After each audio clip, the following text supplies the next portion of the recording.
भगवती सूत्र में कहा गया है अत्थिणम भन्ते नेरयानम तत्थ गयानम एवं पन्नाय तंजहा समया इवा आवलिया इवा जाव ओसपिणी इवा उस्सपिणी इवा नो त्युनट्ठे समट्ठे से क्युनट्ठेनं भन्ते एवं बुच्चै नेरयानम तत्थ गयानम नो एवं पन्नाय तंजहा समया इवा आवलिया इवा जाव ओसपिणी इवा उस्सपिणी इवा गोयमा इह तेसिम मानम इहम तेसिम पमानम इहम तेसिम एवं पन्नाय तंजहा समया इवा जाव उस्सपिणी इवा से तेनठेनम जाव नो एवं पन्नाय तंजहा समया इवा जाव उस्सपिणी इवा। प्रश्न किया गया कि जो नैरिक हैं, जो अपनी जगह पर हैं, मनुष्य लोक से अलग हैं, उनके विषय में ऐसा प्रज्ञापन हो सकता है क्या कि समय, आवलिका, अवसर्पिणी, उत्सर्पिणी आदि, दिन, रात, महीना, वर्ष, यह समय का जो मापन है वो नरक में वहां हो सकता है क्या? तो कहा गया यह अर्थ संगत नहीं है।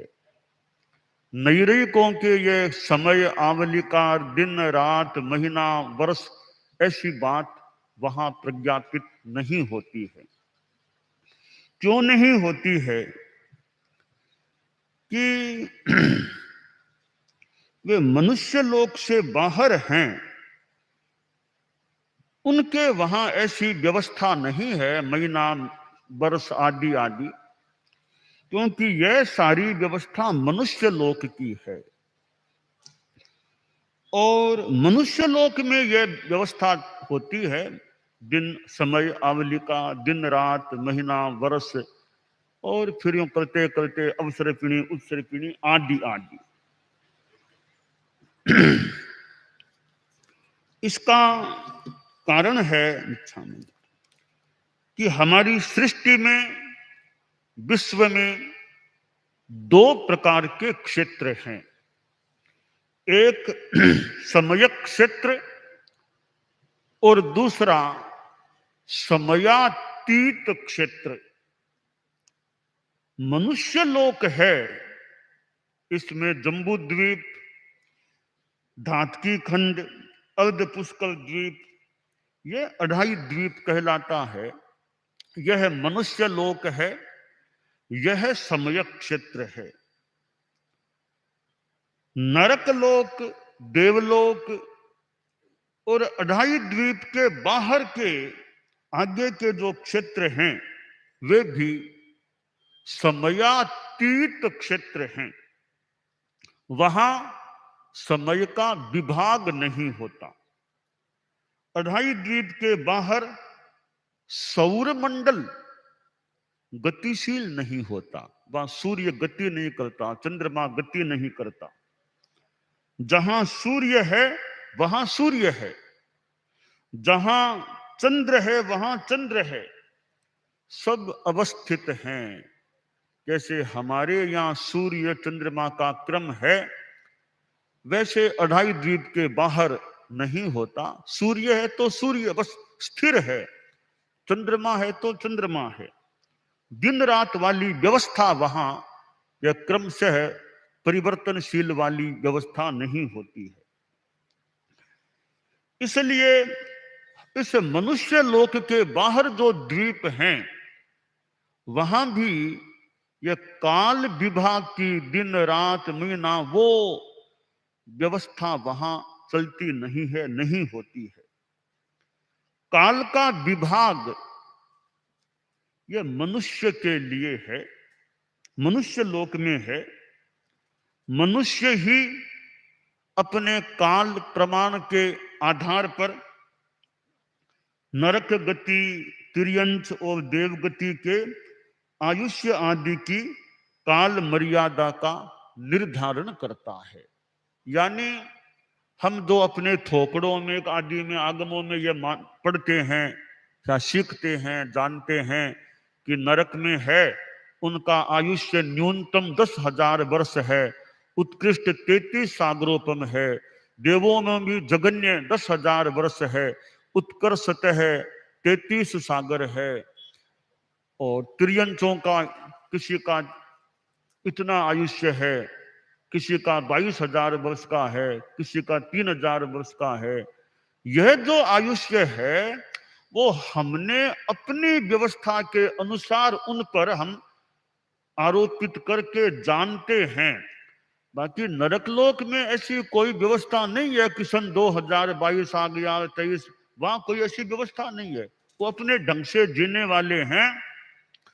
हम उनके कालमान को अपने सांचे में ढाल करके जानते हैं। बाकी उनके वहां उनको कोई पूछे किस दिनांक में जन्मवार क्या, उनका क्या दिनांक है, पता नहीं वो क्या उत्तर देंगे कि तुम कितने वर्ष के हो गए, कितने बड़े, वो क्या जवाब देंगे। तो हम अपनी जो काल की व्यवस्था है उस ढांचे में उनको ढाल करके हम यह ज्ञान करते हैं इतने वर्षों का उनका कालमान है, आयुष्य आदि आदि है।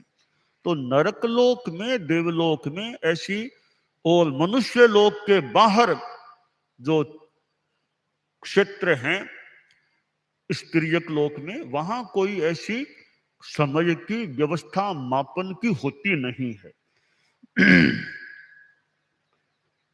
काल दो प्रकार का होता है, नैश्चयिक काल और व्यावहारिक काल। नैश्चयिक काल का लक्षण है वर्तना,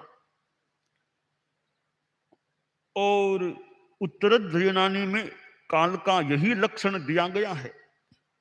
तत्वार्थ सूत्र में काल के 5 लक्षण बताए गए हैं, वर्तना, परिणाम, क्रिया, परत्व और अपरत्व। इनमें वर्तना और परिणाम का संबंध नैश्चयिक काल से तथा क्रिया, परत्व और अपरत्व का संबंध व्यावहारिक काल से है।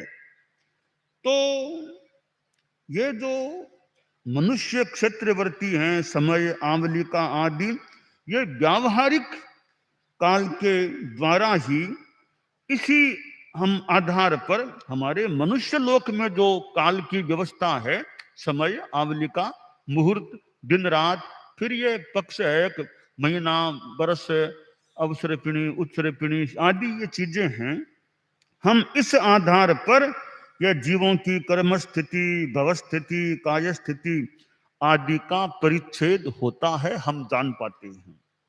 यह संख्य, असंख्य, अनंत जो हैं काल के विभाग, ये सारे हमारे व्यावहारिक काल के आधार पर होते हैं।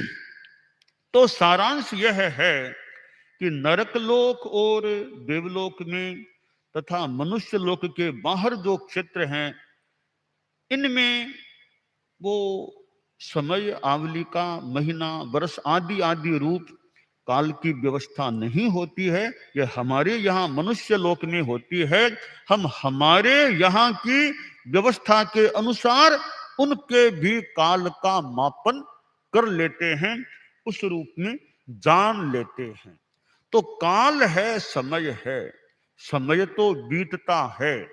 इस काल की चक्की में, काल के चक्र में कितने लोग आए और कितने चले गए। भगवान राम, भगवान महावीर, भगवान पार्श्व, ऋषभ आदि आदि कितने महापुरुष भी दुनिया में आए और एक दिन चले गए। ये काल का चक्र है। तो ये अवसरपिणी उत्सर्पिणी काल है। एक काल चक्र में, एक अवसरपिणी उत्सर्पिणी काल में एक एक जीव के कितने भव, कितने जन्म मरण हो जाते हैं।